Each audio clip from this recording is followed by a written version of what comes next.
While he was in power, he had the most insane idea. He thought back to the greatness of the Khmer Empire, and he realized that people were really simple back then. That simplicity is what is going to bring Cambodia back to greatness. With the objective of returning to simplicity, he decided to kill off everyone in society that has any form of education.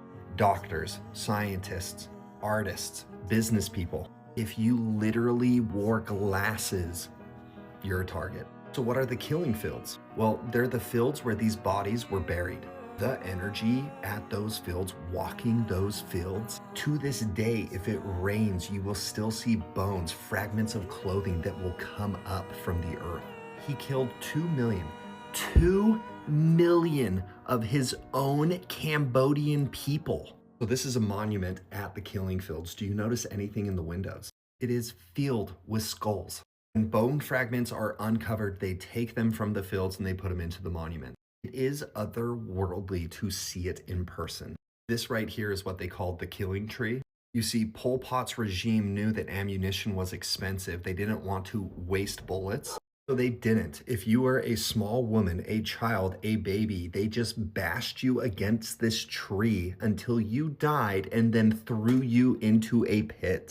The scarring that you see on the tree, like it's a lot. So this is S21. It was a school and it was converted to be a prison. As you walk through, you see these little cells.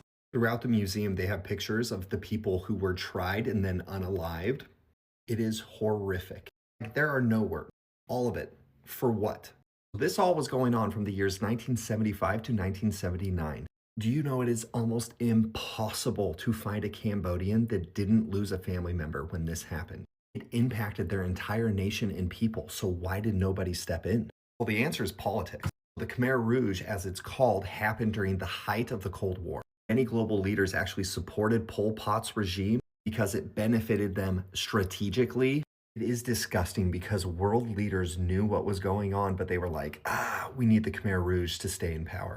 What is insane is Vietnam actually ended up invading into Cambodia and overthrowing the Khmer Rouge. Many Western talking heads pushed the narrative that this was an act of aggression, an act of invasion, and not an act of liberation, which it was. What's even more insane is even after the Vietnamese overthrew the Khmer Rouge in 1979, the Khmer Rouge still held on to its UN seat. This was due to support from China, the US, and other nations. Why? Because of Cold War alliances. And this happened in the 1970s, guys. 2 million people. It would be worthwhile for you to study how people like this get into power because it impacts everyone.